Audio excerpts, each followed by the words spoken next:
Irmãos, nessa segunda mensagem, nós vamos ver a possibilidade e a necessidade de sair do buraco financeiro. Eu gostaria que os irmãos abrissem as suas Bíblias no livro de Segundo Reis, capítulo 4. Na mensagem anterior, eu mostrei para os irmãos, através da Bíblia, que existe uma certa filosofia que nós devemos ter quanto às coisas que Deus coloca nas nossas vidas. Nós entendemos que Ele é o dono de tudo e nós somos meramente os mordomos das coisas que Ele entrega para nós. Mas essa filosofia não é tudo, também tem a prática. Porque às vezes a gente pode ter a ideia certa, a filosofia, e ao mesmo tempo ter uma prática que não combina com a filosofia. Então vamos chegar aqui numa passagem que é muito interessante do Velho Testamento de uma mulher que tinha dívidas e não conseguia pagar. Uma coisa que nós precisamos entender dessa passagem aqui para nos ajudar que naquela época, quando a pessoa tinha dívidas, não tinha os recursos, os jeitos, as coisas disponíveis que nós temos hoje em dia para lidar com dívidas. Naquela época, você não tinha dinheiro, você basicamente se vendia para ser um tipo de escravo ou servo, e em Israel isso era por um tempo, temporário, um período temporário, mas não era fácil, não era bom, não era legal. E quando uma mulher se tornava viúva, ficou mais difícil ainda, porque ela não tinha o marido em casa para ajudar e na verdade, para poder trabalhar e pagar as contas. Então vamos ver essa história aqui, o que aconteceu e o que o profeta Eliseu falou para essa mulher que não tinha condições para pagar as dívidas dela. Ela estava no buraco e ela precisava de ajuda. Então aqui em Segundo Reis, capítulo 4, eu vou ler os 7 versículos, então preste atenção na passagem comigo, irmãos, por favor. Segundo Reis 4, 1 a 7. E uma mulher das mulheres dos filhos dos profetas clamou a Eliseu, dizendo: Meu marido, teu servo, morreu, e tu sabes que o teu servo temia ao Senhor, e veio o credor para levar os meus 2 filhos para serem servos. E Eliseu lhe disse: Que te hei de fazer? Dize-me que é o que tens em casa. E ela disse: Tua serva não tem nada em casa, senão uma botija de azeite. Então disse ele: Vai, pede emprestadas de todos os teus vizinhos vasilhas vazias, não poucas. Então entra e fecha a porta sobre ti e sobre teus filhos, e deita o azeite em todas aquelas vasilhas, e põe a parte a que estiver cheia. Partiu, pois, dele, e fechou a porta sobre si e sobre seus filhos, e eles lhe traziam as vasilhas, e ela as enchia. E sucedeu que, cheias que foram as vasilhas, disse a seu filho: Traze-me ainda uma vasilha. Porém ele lhe disse: Não há mais vasilha alguma. Então o azeite parou. Então veio ela e o fez saber ao homem de Deus, e disse ele: Vai, vende o azeite e paga a tua dívida, e tu e teus filhos vivei do resto. Nós sabemos que essa história maravilhosa enfatiza como nós devemos ter bastante fé e ir atrás de tudo para poder conseguir tudo que Deus quer para nós dentro da vontade dele. Mas sabendo que existe um buraco financeiro e muita pessoa cai nesse buraco, e pode ser que muita pessoa que ouve essa mensagem sabe, você tem dívidas, você pode até ter nome sujo, você, sabe, tá com a corda no pescoço, e você está pensando: "Como que eu vou sair disso?", né. E essa ênfase hoje nessa mensagem, vamos notar o conselho do profeta no último versículo, versículo 7. Ele disse para ela: "Vai, vende o azeite e paga a tua dívida, e tu e teus filhos vivei do resto". Nós precisamos notar aqui a ordem, porque é muito importante. Ele fala: "Agora que você tem esse azeite, você vai vender. Dinheiro vai chegar, você vai ter como, pagar por qualquer coisa", mas a ordem é muito importante. Primeiro, note aqui, versículo 7, ele diz: "Paga a tua dívida". E para sair do buraco, irmãos, nós precisamos reconhecer a ordem. A gente quer comprar coisas, a gente quer uma vida melhor, a gente quer a coisas de conforto, a gente quer prazeres. Mas se a gente tem dívidas, nós não vamos sair do buraco se a gente não pagar as dívidas. Isso faz sentido? Então ele diz aqui: "Paga a tua dívida". E a segunda parte: "E tu e teus filhos vivei do resto". Então ele fala: "E o que sobra você vai usar para viver". E alguém notando isso vai ver: "Então, se a dívida é grande, vai ter menos para viver". E essa é a realidade da vida do buraco financeiro, você tem que pagar as dívidas, isso quer dizer que dinheiro que você queria gastar naquela nova TV, né, no novo celular, ou aquela viagem que você queria fazer, ou ir para aquele restaurante com aqueles amigos, sabe. Você quer fazer essas coisas, mas você quer honrar a Deus, você quer um bom testemunho, porque você é de Cristo, então você não quer um nome sujo, então você fala: "Não, eu quero essas outras coisas, eu quero viver a minha vida, mas eu estou no buraco, eu preciso resolver isso, eu quero sair". E deixa-me falar para vocês, eu sei que há muita coisa contra a gente sabe como existe corrupção do governo, impostos altos, a gente quer comprar algo importado, tem que pagar mais ainda, e a gente quer uma vida igual aos outros, mas às vezes outros fazem coisas de errado e conseguem dinheiro assim, a gente: "Mas por que eu não posso? Eu sou crente", a gente vê tudo contra nós, a gente sabe disso. Mas a realidade é, existe ainda a possibilidade de sair do buraco financeiro e você não tem que fazer coisas erradas. Você pode simplesmente colocar as coisas na ordem certa. Então existe isso na prática. Primeiro você paga as suas dívidas, depois você vive. "Ah, mas pastor, isso vai ser difícil". Jesus nunca disse que a vida seria fácil. Nunca, ele nunca falou isso. Ele dá conforto, ele dá consolo, ele ajuda, ele dá até prazeres nessa vida, ele dá. 1 Timóteo capítulo 6 que ele nos deu tudo para a gente poder ter esse prazer.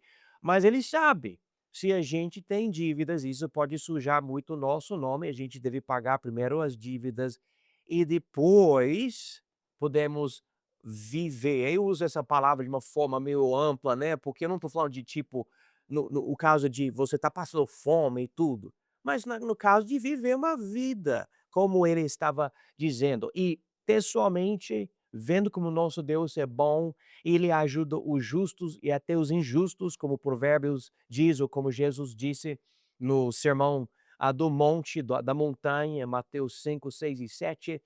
Deus vai tomar conta da gente, ele vai. Muitas vezes a gente: "Ah, eu não sei se vai dar certo, eu vou sofrer tudo". Muitas vezes o problema não é nem o que acontece, sabe, pelo governo, outras coisas. O problema, vamos, eu estou tentando ser bem franco, honesto com os irmãos, o problema é a gente.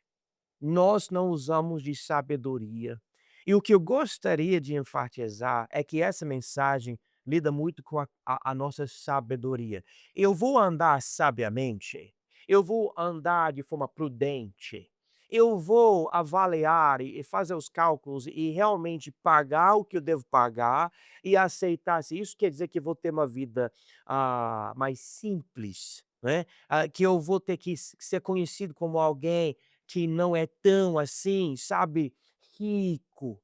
Tudo bem, eu aceito, porque eu não quero nome sujo diante de Deus, eu quero pagar as minhas dívidas. Então, dizendo isso, nós estamos procurando ter liberdade financeira. Imagina, eu não sei onde você está, pode ser que você não tenha dúvida, desculpa, dívida nenhuma.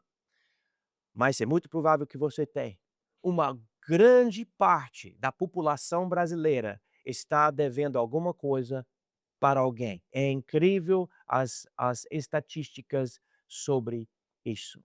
Mas imagina, tendo tanta liberdade financeira, você não tem dívidas, ninguém está te chamando, ligando, mandando mensagem, dizendo: "Ei, você me deve", nada disso. E você vê uma necessidade da igreja, e você tem um coração de querer ajudar, e você é generoso, e você tem, e você ajuda. Tipo, você não tem que nem pensar. Você vê alguém sofrendo necessidade, eu não estou falando de alguém que está destruindo a vida, fazendo coisas erradas e não tem dinheiro, esse é outro caso, nós não devemos ajudar a pessoa a manter uma vida assim, mas às vezes a gente vê um irmão, uma irmã, uma pessoa sofrendo e precisa de algo, seria tão bom ter, e você tem condições. E você pode ajudar e você ajuda. Então você ajuda. Às vezes a pessoa sabe que você deu, às vezes a pessoa não sabe que você deu, mas para você o importante é poder ajudar. Mas é muito difícil se você tem bastante dívida. Então a ideia é sair do buraco, não somente para poder viver uma vida boa, que todo mundo quer, que não é o alvo, mas é poder viver de uma forma que você, possa ajudar os outros, ser uma bênção aos outros, e visita um missionário na sua igreja, e você dá uma oferta para ele com alegria, porque você pode, você tem condições para dar, você ajuda, né. E você será fiel, fiel nos seus, dízimos e ofertas. Eu sei que há um debate sobre o termo dízimo, mas ao observar o Novo Testamento, o crente, o irmão da igreja deve dar regularmente para a igreja, deve dar proporcionalmente, que é basicamente a ideia do dízimo do Velho Testamento. Então, a gente não está, sabe, debaixo da lei, a gente está debaixo da graça de Deus agora, em Jesus Cristo. Amém. Mas ao mesmo tempo, não seria legal poder simplesmente dar para a igreja, dar além do dízimo, dar ofertas, ajuda com um projeto especial da igreja. E você, por quê? Porque você faz isso, porque você quer fazer isso, porque você pode fazer isso, porque você pagou suas dívidas. Você não está gastando dinheiro à toa e, sabe, ficando sofrendo assim. Então, nós não queremos escravidão financeira, nós não queremos ficar lá embaixo no buraco financeiro, nós queremos liberdade, liberdade financeira. E eu conheço pessoas, eu me lembro de uma família, anos atrás, que estava com muitas dívidas, mas muitas mesmo. E eles decidiram: "Nós vamos sair desse buraco". E esse casal pegou um caderno, alguma coisa, caneta, e começou a escrever absolutamente tudo que estava sendo comprado, inclusive coisas como, por exemplo, chiclete, tudo. E eles começaram a falar: "A gente não vai comprar isso, a gente não vai comprar isso, a gente vai cancelar isso". E eles começaram a ver, ó, o tudo que eles gastavam mensalmente ficar menor e menor e menor e menor, e daí o que entrava era mais do que saía, e a dívida diminuía até sumir. E eu me lembro da alegria que eles tinham quando esse casal, me dizia: "Olha só, a gente saiu, mas exigiu bastante esforço, bastante paciência". E você vai ter que abrir mão de alguns confortos passageiros, coisas que são legais, e não são nem necessariamente erradas ou pecaminosas, mas são, se você está devendo às pessoas e você não paga, se você está sujando o seu nome, não é bom. E nunca devemos falar: "Ah, mas os outros fazem isso, então eu posso fazer". É a mesma coisa, o governo é corrupto, então não vou fazer o que eu devo fazer, nos impostos, vamos dizer, algo assim.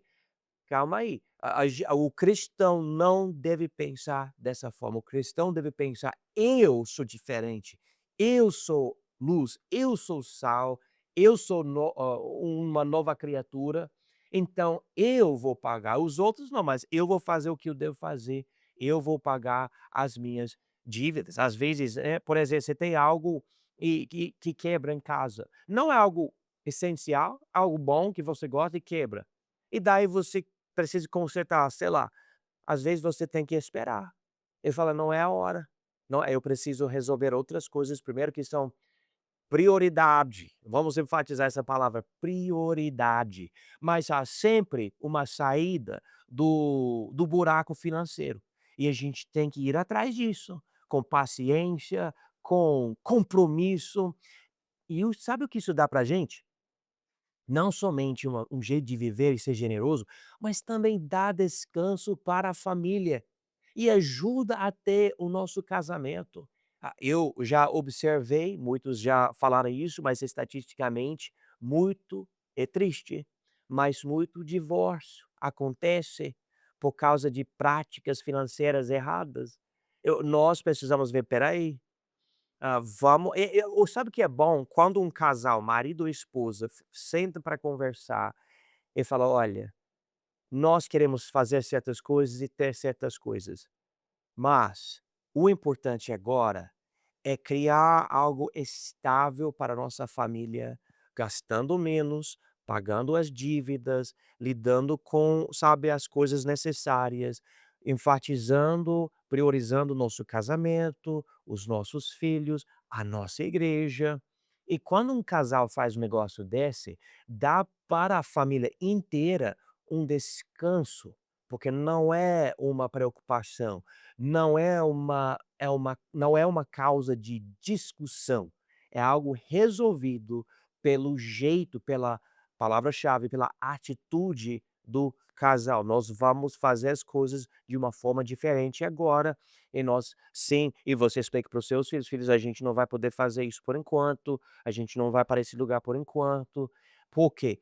Porque não tem condições, não tem condições. A gente vai um dia, Deus permitindo, a gente vai poder fazer algumas coisas, mas a gente vai fazer de uma forma controlada, prestando atenção nas coisas. Então, dizendo isso, vamos para algumas coisas que podemos, ah, melhorar. Primeira coisa, a armadilha de sempre culpar os outros. Eu gostaria que os irmãos abrissem as suas Bíblias no livro de Provérbios. Provérbios 28, versículo 13. Enquanto os irmãos estão procurando, existe um problema, eu já observei muito isso na minha vida. O problema é quando uma pessoa está com nome sujo, talvez, ou sei lá, não está conseguindo sair do buraco, e o problema é porque ao invés da pessoa ficar ativa tentando resolver o problema, essa pessoa cai na armadilha de pensar: "Não, mas o problema é dos outros. A economia é ruim, o governo é corrupto, a inflação está dificultando a minha vida". E sabe uma coisa? Sim, mas esses problemas são de todo mundo passa por isso, todo mundo. Então, para eu poder sair do buraco, eu preciso fazer o que eu consigo. Se eu ficar culpando os outros sem reconhecer os meus erros financeiros, meu jeito, né, isso é muito errado e não é sábio. Eu conheço pessoas que poderiam ter tanta felicidade, tanto descanso, uma vida tão melhor, mas só sabem fazer uma coisa: culpar os outros. Acusar os outros, né.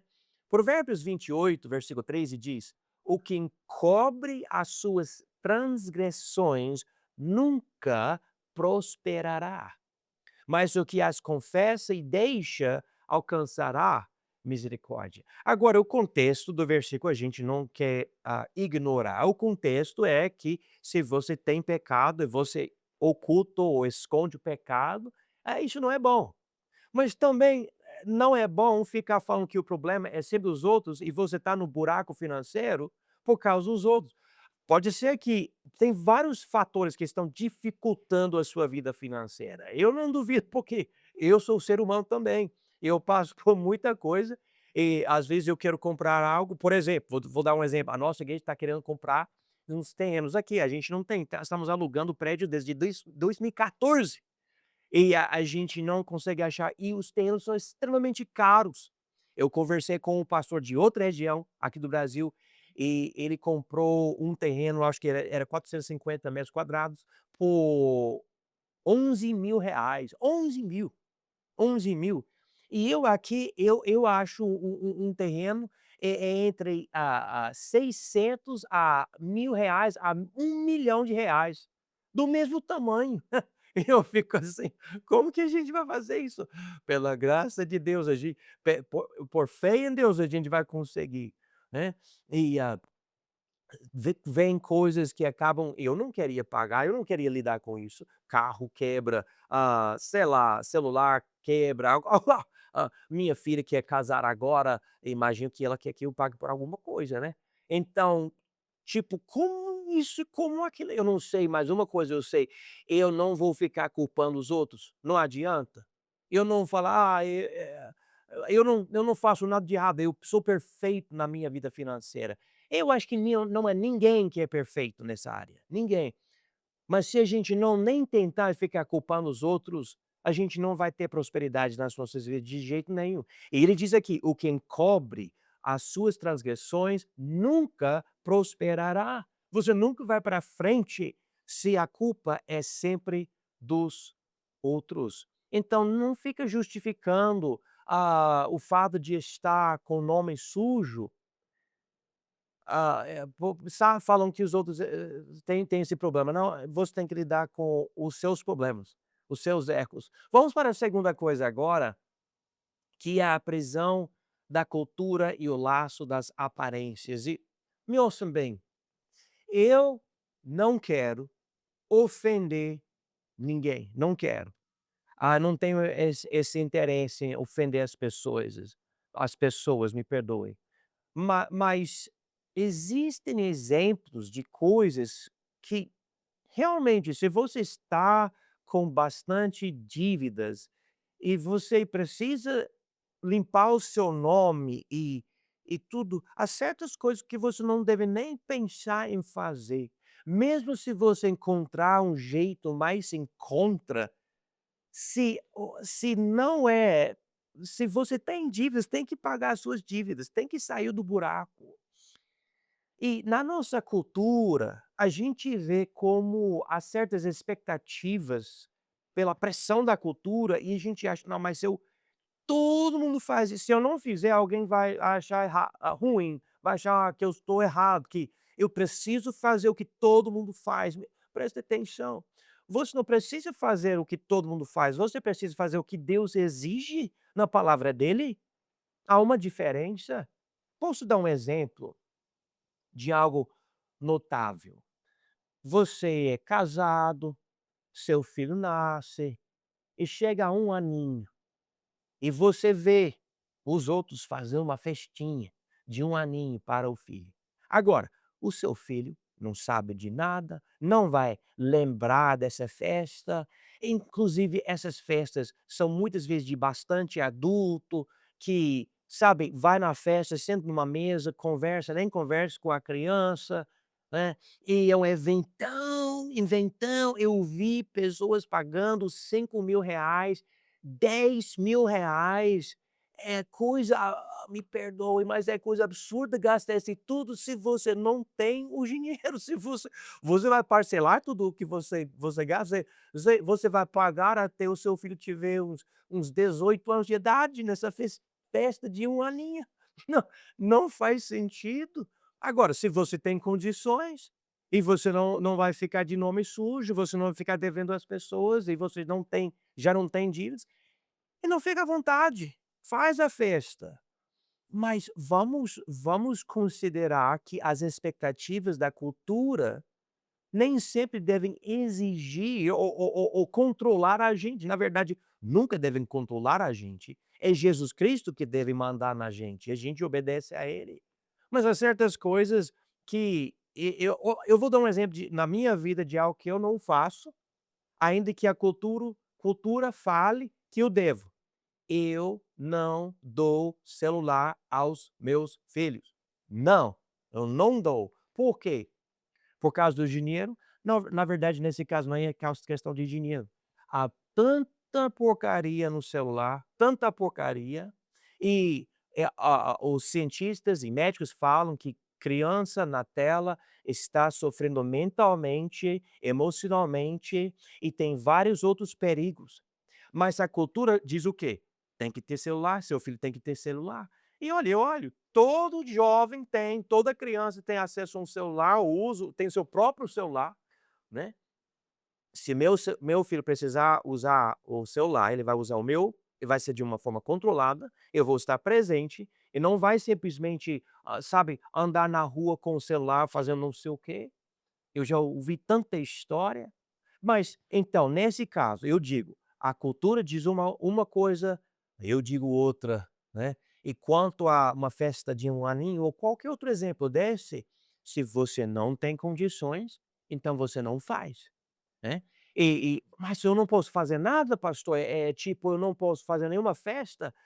Talvez não. Talvez você possa fazer algo extremamente limitado, talvez só alguns amigos, alguns parentes e você só: "Vem aqui e vamos fazer um bolo para o meu filho". Seu filho nem vai lembrar, ele não vai lembrar, ele é muito pequeno. E não vai ser ruim. Às vezes as pessoas justificam uma festa dessa e eu não sou contra, não sou contra. Mas dizem: "Ó, mas essas pessoas vão trazer presentes". Mas você tem que fazer os cálculos. Seus amigos vão trazer 5, 10 mil reais de presentes, e esses presentes são coisas que o seu filho vai usar mesmo. Eu sei como que é, às vezes as pessoas me dão um presente e eu digo obrigado, mas eu nunca vou usar, que é algo que eu não preciso, né. Inclusive, às vezes você compra uma roupinha para um nenê. E usa uma vez, porque cresce, não usa mais. E novamente, para onde vai o nosso dinheiro? Eu acredito que a gente perde muita oportunidade, acabar tendo menos dinheiro, porque a gente gasta à toa sem pensar: "Mas todo mundo faz isso, tem que ter". Não tem que ter, não tem que ter. E eu garanto, você vai conseguir uma liberdade financeira tão boa, que você vai falar: "Não, eu não vou gastar à toa". Eu não digo para você ficar assim: "Ai, eu não vou gastar dinheiro nada, não vou ajudar ninguém, eu não vou nada, nada". Não é para você ficar assim, mas ao mesmo tempo, pode ser que você passe por um período, você fala para as pessoas: "Eu não vou poder ir para esse lugar com vocês". As pessoas convidam você e você fala: "Eu não vou poder ir". Né, pessoas querem ir para o sei lá, um restaurante, outra coisa, você fala: "Ah, por enquanto não vou poder ir, tá bom, mas fica à vontade, mas dessa vez eu não vou poder ir", ou por enquanto, né. E você com um jeito manso e bom, você explica o que você pode, ou não pode fazer, tá bom? E deixa eu falar algo para vocês. Esse jeito de parcelar tudo não é muito legal, especialmente se é algo de uso diário, o tipo de um dia. Você compra algo e o pessoal fala: "Você quer parcelar 3 vezes, 7 vezes, 15 vezes", sei lá, mas é algo que você usa uma vez, um dia, e você paga por algumas semanas ou meses, sei lá. Ah, isso não faz muito sentido, especialmente se você já está devendo, é melhor não comprar, melhor não comprar. Meu desejo quando eu compro é nunca parcelar, nunca parcelar, só em compras grandonas que fica basicamente impossível, né, você tem que pagar, uma casa, um carro, algo assim, você é muito dinheiro. Então você entra nesse contrato de pagar até terminar, e até isso você tem que avaliar. Mas parcelar tudo, né, "Ah, mas eu vou parcelar". Mas o que acontece, a gente acaba parcelando muita coisa, né. E daí tem muita coisa que tem que sair mensalmente e você fica com dívidas. Então, vamos lembrar disso. Deixa eu dar outro exemplo para vocês, eu acho que estou demorando aqui, mas, há uma certa perspectiva hoje em dia que se você tem algum problema emocional ou mental, você já vai para psiquiatra, psicólogo, esse tipo de pessoa. E as pessoas estão gastando, muitas vezes mensalmente, entre 400 e 1.200 reais. Isso é muito dinheiro para algo que, na verdade, você poderia ter ido para o seu pastor, conversado com ele, explicado a situação, ele poderia ter te dado a palavra de Deus, que é muito melhor, você não gasta nem R$ 1 e você tem o que Deus te dá para você não precisar gastar esse dinheiro à toa, etcétera. E sabe uma coisa, estatisticamente, eles falam que o Brasil é a nação mais ansiosa do mundo. As pessoas, qualquer coisa, já vão para alguém, algum profissional para lidar com o problema. O que eu estou dizendo é: Deus te deu um pastor, vá a ele, ele tem a palavra de Deus, ora com o seu pastor, fala: "Pastor, estou passando por algo", tem irmãos, tem irmãs da minha igreja, agora que sabem quando eu tenho problema, eu vou no meu pastor, vou conversar com o meu pastor, ele vai me dar a palavra de Deus para eu resolver, em vez de gastar 400, 600, 800, R$ 1.200, em alguém, e talvez, mensalmente me dando remédio que muitas vezes não resolve o problema. Lide com o fruto do problema, não lide com a raiz do problema. Vamos rapidamente ir no livro de Provérbios, por favor, irmãos. Já estamos em Provérbios, se eu não me engano. Nós vamos ver Provérbios 29, capítulo 29 e Provérbios 13, se os irmãos puderem ver, ou encontrar esses 2 capítulos. Provérbios 29, versículo 25 diz: "O temor do homem armará laços, mas o que confia no Senhor será posto em alto retiro." Note aqui, o temor do homem armará laços. Se eu gasto dinheiro porque é a expectativa dos outros, os outros estão olhando para mim, ele diz aqui que é um laço, é uma armadilha, algo que me prende, e eu fico preso por causa dos outros. Mas o que confia no Senhor, ele fala, será posto em alto retiro. Olha, você tem visão e liberdade em alto retiro. Agora, Provérbios 13, versículo 7 diz: há alguns que se fazem de ricos e não têm coisa nenhuma, e outros que se fazem de pobres e têm muitas riquezas. No caso, você fala: eu não quero a aparência de ser rico, eu não vou ficar comprando qualquer coisa, eu vou controlar meu jeito de comprar as coisas, eu vou pagar as minhas dívidas, e as pessoas vão: "Não, ele não consegue fazer nada", mas aos poucos você está poupando o seu dinheiro, pagando suas dívidas, chegando ao ponto de liberdade financeira, e um dia você compra algo bom, algo de qualidade, sem ficar devendo às pessoas. Olha, que liberdade. E daí você ajuda alguém que tem necessidade, você está, sabe, ajudando missionários, ajudando sua igreja, etc. Então vamos lembrar disso. Agora vamos para a terceira coisa, o ralo do dinheiro que não vemos. Eu já mencionei um pouco na questão das parcelas, mas procura aí nas suas Bíblias, irmãos, Provérbios 27. Provérbios 27. Vai no livro de Provérbios, capítulo 27. Hoje em dia, tem tantas assinaturas, né, serviços de streaming, né, planos de celular, ah, sabe, o que está acontecendo hoje é tudo que você quer, você pode pagar mensalmente, né. E é bom para a empresa, porque a empresa fica recebendo dinheiro até no mês que você nem usa, você pagou, e é bom para você, porque você não precisa nem preocupar, você não precisa ficar dando seu cartão de crédito ou pagando o Pix ou alguma coisa, está simplesmente disponível. Na hora que você quiser, o Netflix, Disney Plus, essas coisas você tem, você usa ou não usa, ou você usa de vez em quando, sei lá. Mas o que acontece é um ralo do dinheiro que não vemos. As coisas estão indo embora aqui, aqui, aqui, aqui. E às vezes as pessoas param e falam: "Espera, para onde vai o meu dinheiro?" E vai calculando vendo tudo que acumulou, e está dando dinheiro, do dinheiro para essa empresa, aquela empresa, outra empresa, essa pessoa, aquele lugar, e nem lembra de tudo. E é hora de parar e fala: "Espera aí, eu estou simplesmente porque eu acho é barato, né, R$ 20 aqui, R$ 15 aqui, R$ 30 ali." Mas vai acumulando, e é mensalmente, mensalmente. Nota aqui, irmãos, Provérbios 27, versículos 23 e 24. "Procura conhecer o estado das tuas ovelhas, põe o teu coração sobre os teus rebanhos, porque o tesouro não dura para sempre, e durará a coroa de geração em geração." A ideia é, preste atenção no que você tem, vê se está tudo bem, né. Pode ser que você está jogando fora dinheiro mensalmente e você não está nem prestando atenção. Débito automático, eu não gosto muito não.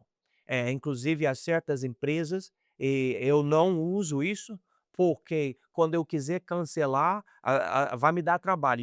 Eu já passei por isso no passado, então eu tenho um certo receio, e eu sei que a lei pode mudar e cobrar mais dessas empresas, e isso vai ser mais fácil, mas preste atenção, preste atenção, porque você pode acabar gastando dinheiro à toa, perdendo muito dinheiro.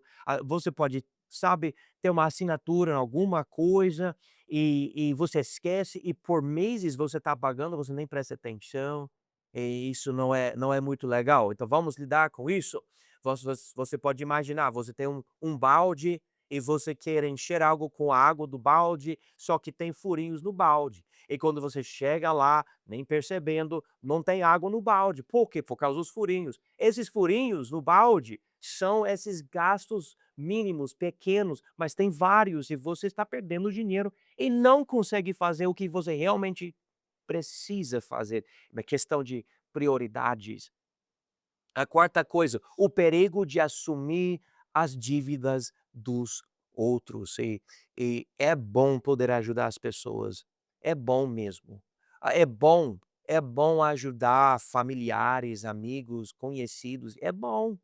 Só que, se você deve os outros, você tem que lidar com suas dívidas primeiro. Vamos abrir as nossas Bíblias no livro de Provérbios de novo, capítulo 22. Nós precisamos tomar cuidado, em prestar o nosso nome, dar o nosso cartão de crédito para terceiros, nos tornar, fiadores, e você pode colocar uma corda no seu pescoço.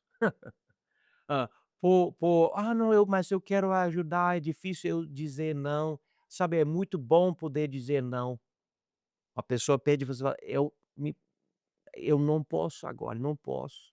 Eu não tenho condições. Há certas coisas que eu preciso pagar, eu não posso te ajudar". Há certas pessoas, eu não estou querendo criticar, que quando não tem dinheiro, vão pedindo a alguém esse dinheiro: "Ó, você pode me dar esse dinheiro? Pode, me emprestar esse dinheiro?", né. E nós não queremos alimentar esse hábito, porque a pessoa continua. Eu não estou dizendo que cada vez que a gente pede ajuda que é errado, mas eu estou dizendo que precisamos ver